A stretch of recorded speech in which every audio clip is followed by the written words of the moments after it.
السلام علیکم دوستو، کیسے ہیں آپ سب؟ میں ہوں عمر، آپ کا بھائی، آپ کا دوست، آپ کا میزبان، آپ کا اس چینل پہ جو ہے وہ ویلکم کرتا ہوں، اس ریئیکشن چینل پہ، جہاں پہ آپ کو پتہ ہے کہ آپ کا بھائی بڑی انفارمیٹیو ویڈیوز جو ہوتا ہے ان کے اوپر ریئیکشن کرتا ہے۔ چلیں باقی اس ویڈیو کے اندر آپ کو، جیسے کہ آپ جانتے ہیں کہ میری زیادہ تر ایسی ویڈیوز ہوتی ہیں جو انفارمیٹیو ہوتی ہیں، اسلام سے ریلیٹڈ ہوتی ہیں اور جن سے کوئی ہمیں کچھ جاننے کو ملے۔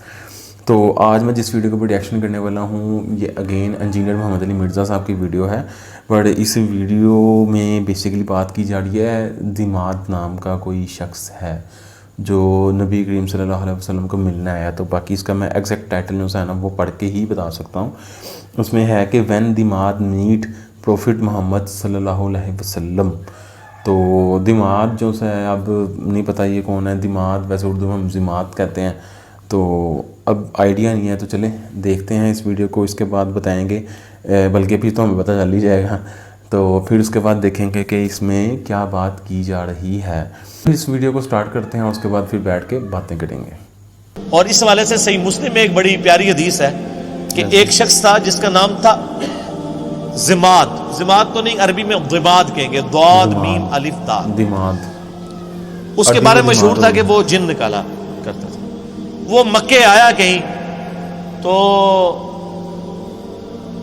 اس کو پتا چلا کہ اس طرح مکے میں ایک شخص محمد صلی اللہ علیہ وسلم ان کے ساتھ اس طرح کا مسئلہ ہوا ہے، کچھ عرصے سے وہ اس طرح کی باتیں کرتے ہیں۔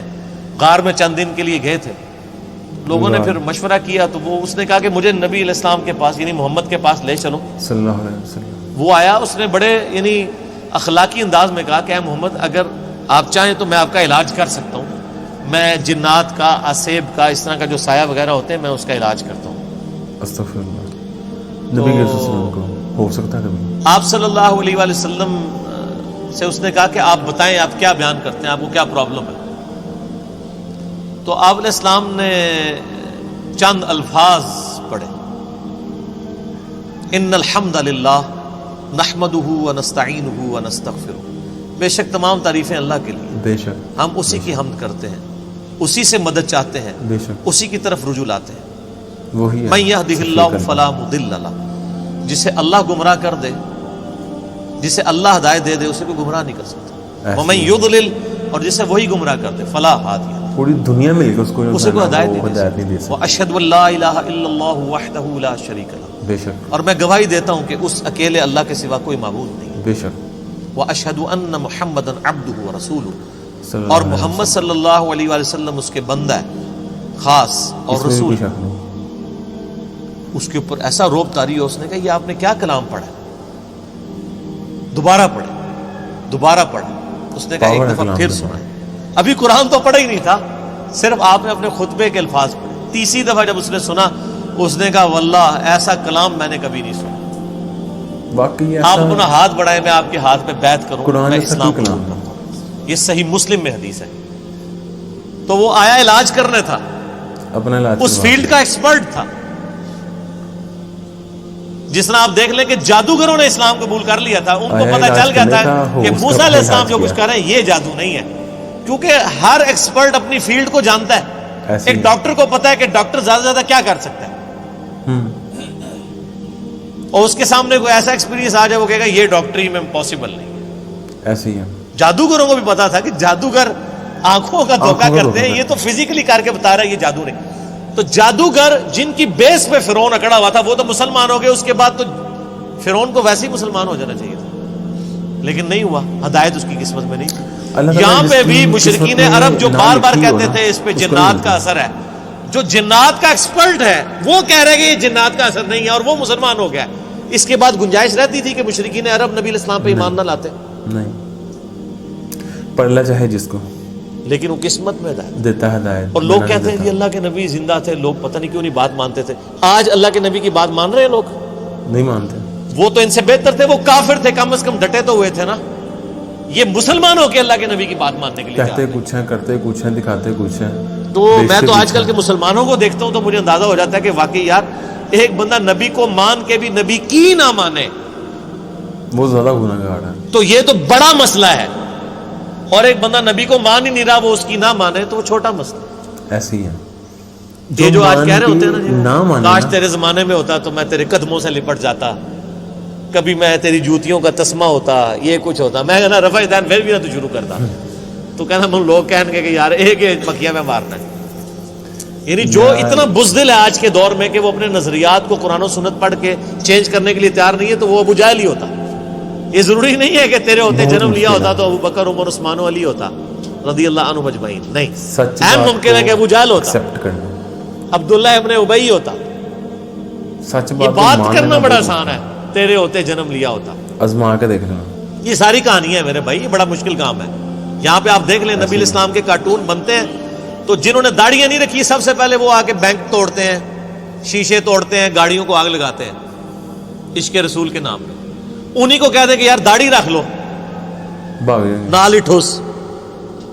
حالانکہ ہونا یہ چاہیے کہ ان کافروں نے نبی علیہ السلام کے جو کارٹون بنائے ہیں اس میں نبی علیہ السلام کی مبارک داڑھی میں بم رکھ کے نا انہوں نے اس طرح کی شکلیں بنائی ہیں. تو تو پھر جڑا بن نہ کہ تو نے میرے نبی کی داڑھی میں بم دکھایا ہے. ابھی تو میں نے داڑھی نہیں رکھی تھی لیکن آج سے میں داڑھی رکھتا ہوں, ایسی کی تیسی تم لوگ, کوئی کرنے کے لیے تیار نہیں ہے. مشکل کام ہے. اب بینک لوٹنا, گاڑیوں کو آگے لگانا, اے ٹی ایم مشینیں اکھاڑ کے لے جانا, سواب دیکھیں, اے ٹی ایم مشین اکھاڑے آپ کو پیسے بھی ملے اور سواب بھی ملے, اور کیا چاہیے. ظاہر یہی کہانی کرائی گئی ہے نا. پاکستان میں تو مولوی یہی پٹی پڑھا رہے ہیں نا, جو بھی اینٹی اسٹیٹ ایکٹیویٹیز پہ علماء ابھار رہے ہیں اپنی عوام کو, وہ یہی کچھ کر رہے ہیں. ایک تیر سے تین چار. غلامی رسول میں موت بھی قبول ہے, غلامی رسول میں اے ٹی ایم مشین لوٹنا بھی قبول ہے. تو سر پھر ایسی غلامی تو ہر بندہ کرے گا نا. دوویں جہانی مٹھے پاؤ کہ مشین بھی لوٹ لی اور جنت بھی پکی کروا لی. مشین بھی لوٹ لی, پیسے بھی آ گئے, جنت بھی پکی. تو یہ ساری باتیں کرنا یعنی آسان ہے, یہ دعوے کرنا آسان ہے, لیکن حقیقت ہے کہ یہ بڑا مشکل کام ہے سچائی کو قبول کرنا. ایسی ہے. تو اللہ تعالیٰ فرماتا ہے کہ تمہارے صاحب مجنون نہیں ہے, بے شک ان پہ کوئی جنات کا اثر نہیں ہے. بے شک. اور پھر نبی علیہ السلام کا کریکٹر بھی ان پر گواہ تھا. جنات کے اثر والے لوگ تو بہکی بہکی باتیں کرتے ہیں. ایسی ہے. جس پہ جنات کا اثر ہو وہ یہ لوگوں کو کہے گا کہ اپنی بچیوں کو زندہ دفن نہ کرو, اپنے ماں باپ کے ساتھ اس نے سلوک کرو, اس خدا کی عبادت کرو جس نے تمہیں بے قدر پانی سے پیدا کیا ہے. ریالٹی, ساری ریالٹی ہے.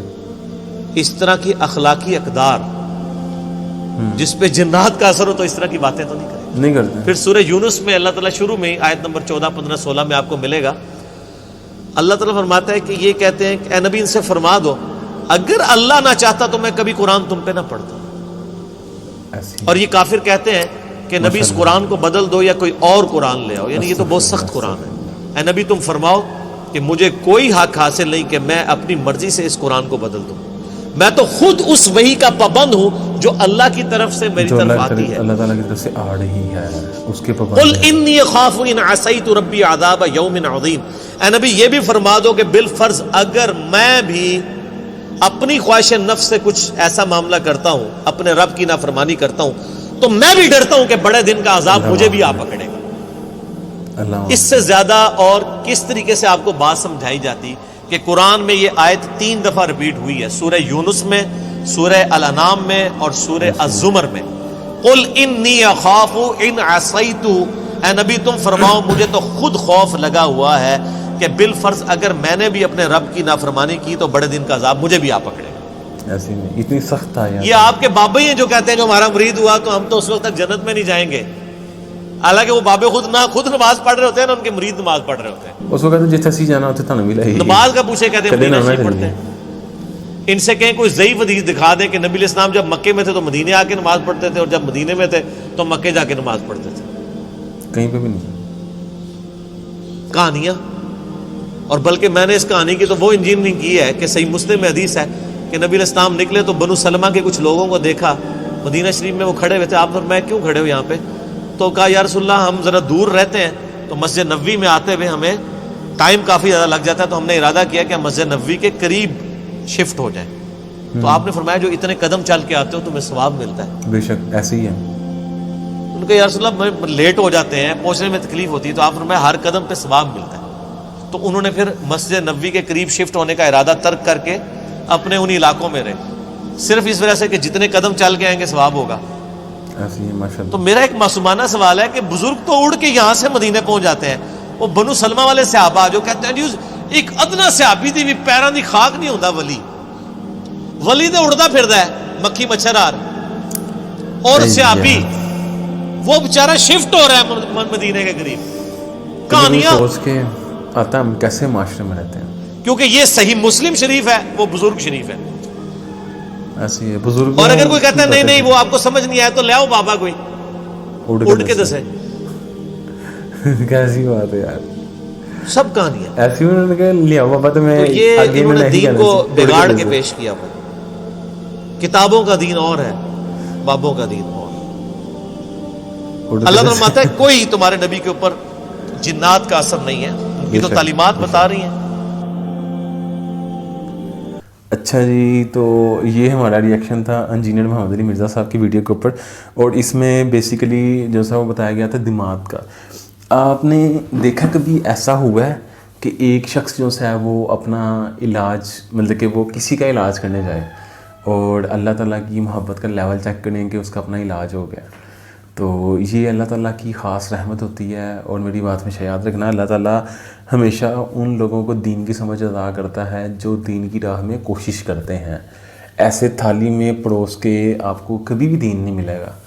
تو اس طرح جو ہے نا یہ ویڈیو میں واقعی جو ہے نا یہ انفارمیشن تھی, اور اس انفارمیشن کو جو ہے نا وہ ہمیں دیکھنا چاہیے. اس کے بعد ایسی ویڈیوز, اور سب سے عجیب بات مجھے یہ لگتی ہے کہ ہم کیسے معاشرے میں رہ رہے ہیں کہ جہاں پہ ایک انسانی جبلت ہی نہیں ہے.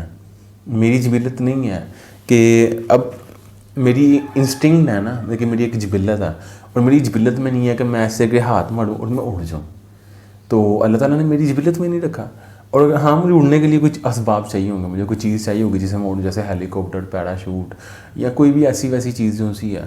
تو اب اس میں سپیورٹی دکھاتے ہیں کہ ہم سپیریئر ہیں, ہم جیسے ہمارے بابے ہیں یہ اڑ سکتے ہیں ایسے ویسے. یار کون اڑ سکتا ہے؟ تو اب یہ مکھی اڑ گئی ابھی یہاں پہ, اس کی جبلت میں ہے, اللہ تعالیٰ نے اس کو طاقت دی ہے یہ والی. تو کسی بھی انسان کا بڑھتر ہونا کسی سے, اس میں یہ نہیں ہے کہ وہ بندہ جی کوئی ایکسٹرا آرڈنری ہے. اب میرے 4 ہاتھ ہیں تو میرے 2 ہاتھ ہیں, میرے 4 ہوں تو میں جی میں بہتر ہوں, ایسا ہو نہیں سکتا. تو یہ انسان نا بیسیکلی دکھانا چاہ رہے ہوتے ہیں کہ جی یہ ہمارے جو سے ہے نا یہ لوگ یہ ڈفرینٹ ہے, اس لیے اللہ تعالیٰ ان کے اوپر اللہ تعالیٰ کی رحمت ہے. ڈفرینٹ ہونا اللہ تعالیٰ کی رحمت نہیں ہوتا. باقی یہ ہے کہ اللہ تعالیٰ جس کو چاہتا ہے اس کو دین کی سمجھ عطا کرتا ہے, جس کو چاہتا ہے کرتا ہے, جس کو چاہتا ہے نہیں کرتا. اور ہمیشہ وہ ان لوگوں کو لازمی کرتا ہے جو لوگ دین کی راہ میں کوشش کرتے ہیں, جو سوچتے ہیں کہ یہ دین کیا ہے. اور دنیا کی زندگی, میں پہلے بھی بات کر رہا تھا کہ وہ عارضی ہے, ہمیشہ رہنے والی آخرت کی زندگی ہے. تو آخرت کی تیاری کرنی چاہیے. تو چلیں آج کا یہ ریئیکشن تھا, آپ کو کیسا لگا یہ ریئیکشن آپ کمنٹ باکس میں بتا سکتے ہیں.